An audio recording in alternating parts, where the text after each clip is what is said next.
S Patil ಕೊಚ್ಚಬಾಡ್ರವರು ಜಿಲ್ಲಾಧ್ಯಕ್ಷರಾಗಿ ಉತ್ತಮವಾಗಿ ಕಾರ್ಯವನ್ನು ನಿರ್ವಹಿಸಿ ಇವತ್ತು ರಾಜ್ಯಾದ್ಯಂತ ಚುನಾವಣೆ ಪ್ರಕ್ರಿಯೆ ಸಂಘಟನಾತ್ಮಕ ಚುನಾವಣೆ ಪ್ರಕ್ರಿಯೆ ಸೆಪ್ಟೆಂಬರ್ 4ನೇ ತಾರೀಕು ನರೇಂದ್ರ ಮೋದಿಯವರು ಸದಸ್ಯತ್ವ ಅಭಿಯಾನವನ್ನು ಪ್ರಾರಂಭ ಮಾಡೋದ್ರ ಮುಖೇನ ಚಾಲನೆಯನ್ನು ಕೊಟ್ಟರು.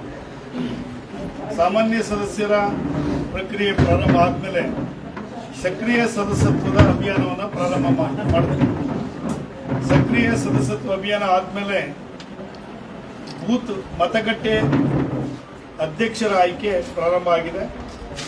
ಮತಗಟ್ಟೆ ಅಧ್ಯಕ್ಷರ ಆಯ್ಕೆ ಆದಮೇಲೆ ಮಂಡಲ ಅಧ್ಯಕ್ಷರ ಆಯ್ಕೆಗಳು ನಡೆದಿದೆ.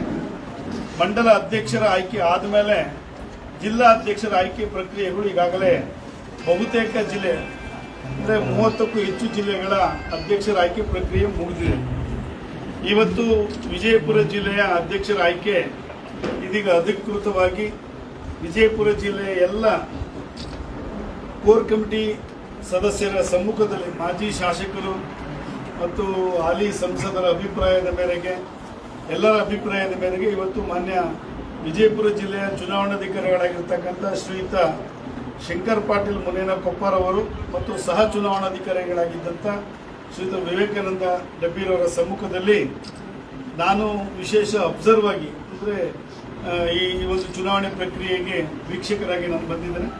ಮಾನ್ಯ ಇದುವರೆಗೂ ಕೆಲಸ ಮಾಡಿದಂಥ ರಾಜ್ಯ ಜಿಲ್ಲೆಯ ಅಧ್ಯಕ್ಷರಾಗಿದ್ದಂಥ ಪಾಟೀಲ್ರವರ ಕೊಚ್ಚಬಾಡ್ರವರ ಒಂದು ಅಭಿಪ್ರಾಯದ ಮೇರೆಗೆ ಮತ್ತು ಸಹಮತದೊಂದಿಗೆ ಶ್ರೀಯುತ ಶಂಕರಗೌಡ ಪಾಟೀಲ್ ಮುನೇರವರು ಮುಂದಿನ ಅವಧಿಗೆ ಇದೇ ಜಿಲ್ಲೆಯ ಮುದ್ದೇಬಿಹಾಳದ ಬಬಲೇಶ್ವರ ಕ್ಷೇತ್ರದಲ್ಲಿ ಸಕ್ರಿಯವಾಗಿ ಕೆಲಸ ಮಾಡ್ತಾ ಇರ್ತಕ್ಕಂಥ ಮತ್ತು ಪ್ರಕೋಷ್ಠಗಳ ಜಿಲ್ಲೆಯ ಪ್ರಕೋಷ್ಠದ ಜವಾಬ್ದಾರಿ ತೆಗೆದುಕೊಂಡು ಕೆಲಸ ಮಾಡಿರ್ತಕ್ಕಂಥ ಮತ್ತು ಈ ಜಿಲ್ಲೆಯಲ್ಲಿ ಹಾಲಿ ರೈತ ಮೋರ್ಚಾ ಅಧ್ಯಕ್ಷರಾಗಿ ಕೆಲಸ ಮಾಡ್ತಾ ಇರ್ತಕ್ಕಂಥ ಶ್ರೀಯುತ ಗುರುಲಿಂಗಪ್ಪ ದುಂಡಪ್ಪ ಅಂಗಡಿ ಅವ್ರನ್ನ ಮುಂದಿನ ಅವಧಿಗೆ ಅಧ್ಯಕ್ಷರಾಗಿ ಅವ್ರನ್ನ ಘೋಷಣೆಯನ್ನ ಮಾಡಿದ್ದಾರೆ. ಈಗಾಗಲೇ ಶ್ರೀಯುತ ಹಾಲಿ ಅಧ್ಯಕ್ಷರು ಕಳೆದ 5 ವರ್ಷಗಳಿಂದ ಸಕ್ರಿಯವಾಗಿ ಕೆಲಸವನ್ನು ಮಾಡಿದ್ದಾರೆ. ಮುಂದೆ ಬರ್ತಕ್ಕಂಥ ಅಧ್ಯಕ್ಷರು ಏನಿವತ್ತು ಜವಾಬ್ದಾರಿಯನ್ನು ತೆಗೆದುಕೊಳ್ತಾರೆ ಅವರಿಗೆ ಸಾಕಷ್ಟು ಜವಾಬ್ದಾರಿಗಳಿರ್ತದೆ. ಎಲ್ಲರನ್ನೂ ಸಹ ಸಹಮತದೊಂದಿಗೆ ಎಲ್ಲ ಮಂಡಲ ಅಧ್ಯಕ್ಷರು ಮತ್ತು ಜಿಲ್ಲೆಯಲ್ಲಿ ಬರ್ತಕ್ಕಂಥ ಆಜಿ ಮಾಲಿ ಶಾಸಕರುಗಳು ಸಂಸದರುಗಳ ಸಹಮತದೊಂದಿಗೆ ಸಂಘಟನಾತ್ಮಕ ಕೆಲಸಗಳನ್ನು ಮುಂದಿನ 3 ವರ್ಷಗಳ ಅವಧಿಗೆ ಅವರು ಕೆಲಸವನ್ನು ಮಾಡಬೇಕಾಗಿದೆ. ಜಿಲ್ಲೆಯಲ್ಲಿ ಅಧ್ಯಕ್ಷ ಆಗುವಂಥದ್ದು ಒಂದು ಕಮ್ಯುನಿಕೇಷನ್ಸ್ ಪರ್ಪೋಸ್ ಆಗಿ ಒಂದು ವಿಷಯವನ್ನು ಮುಟ್ಟಿಸ್ಲಿಕ್ಕೋಸ್ಕರ ಕೇಂದ್ರದಿಂದ ಬರ್ತಕ್ಕಂಥ ಕಾರ್ಯಕ್ರಮಗಳು ರಾಜ್ಯದಿಂದ ಬರ್ತಕ್ಕಂಥ ಕಾರ್ಯಕ್ರಮಗಳನ್ನು ಮಂಡಲದಲ್ಲಿ ಅನುಷ್ಠಾನವನ್ನು ತರಲಿಕ್ಕೋಸ್ಕರ ಒಂದು ಕಮ್ಯುನಿಕೇಷನ್ಸ್ ಪರ್ಪಸ್ಗೋಸ್ಕರ ನಮ್ಮ ಪಕ್ಷದ ಸಂಘಟನೆಯಲ್ಲಿ ಕಳೆದ 45 ವರ್ಷದಿಂದ ನಡ್ಕೊಂಡು ಬಂದಿರತಕ್ಕಂಥ ಇದೊಂದು ಪ್ರಕ್ರಿಯೆ. ಚುನಾವಣೆ ಅಂತ ಹೇಳಿದ್ರೆ ಸಂಘಟನಾತ್ಮಕ ಚುನಾವಣೆ ಅಂತ ಕೇಳಿದ್ರೆ ಯಾವುದು ಸಹ ಬಹುಮತದೊಂದಿಗೆ ನಡೆಯೋದಿಲ್ಲ. ನಮ್ಮ ಪಕ್ಷದ ಚುನಾವಣೆ ಸಂಘಟನಾತ್ಮಕ ಚುನಾವಣೆ ಏನೇ ಇದ್ರೂ ಅದು ಸಹಮತದೊಂದಿಗೆ ನಡೆಯುವಂಥ ಚುನಾವಣೆ. ಕಳೆದ ಬಾರಿ ನಾನು ರಾಜ್ಯ ಚುನಾವಣಾಧಿಕಾರಿಯಾಗಿ ನನ್ನ ಜೊತೆ ಸಹ ಚುನಾವಣಾಧಿಕಾರಿಯಾಗಿ ಆಲಾಪ ಆಚಾರ್ ಅವರು ನಳಿನ್ ಕುಮಾರ್ ಕಟೀಲ್ ಅವರನ್ನ ರಾಜ್ಯ ಅಧ್ಯಕ್ಷರಾಗಿ ದೆಹಲಿಯಲ್ಲಿ ಘೋಷಣೆ ಮಾಡಿದ್ರು.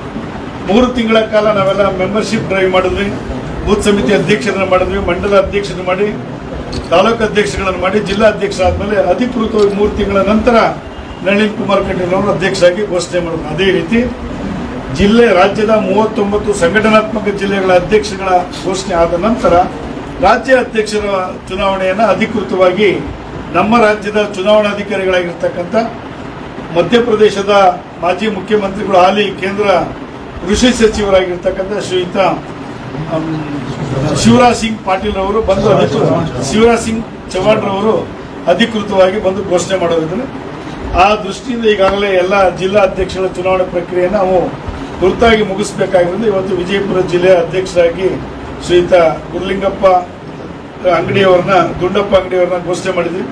ಕಳೆದ 5 ವರ್ಷಗಳ ಕಾಲ ಸಕ್ರಿಯವಾಗಿ ಕೆಲಸ ಮಾಡಿದಂಥ ಹಾಲಿ ಅಧ್ಯಕ್ಷರಾಗಿ ಕೆಲಸ ಮಾಡಿದಂಥ ಶ್ರೀಯುತ ಪಾಟೀಲ್ರವರು RS ಪಾಟೀಲ್ ಅವರು ಉತ್ತಮವಾಗಿ ಕೆಲಸ ಮಾಡಿದ್ದಾರೆ. ನಾನು ಪ್ರಧಾನ ಕಾರ್ಯದರ್ಶಿ ಇದ್ದಾಗ ಆ ಸಂದರ್ಭದಲ್ಲಿ ನೋಡಿದೆ. ಬಹಳ ಎಲ್ಲರನ್ನೂ ಸಹ ಸಹಮತದೊಂದಿಗೆ ಜಿಲ್ಲಾಧ್ಯಕ್ಷನಾಗಿ ಯಶಸ್ವಿಯಾಗಿ ಕೆಲಸ ಮಾಡಿದ್ದಾರೆ.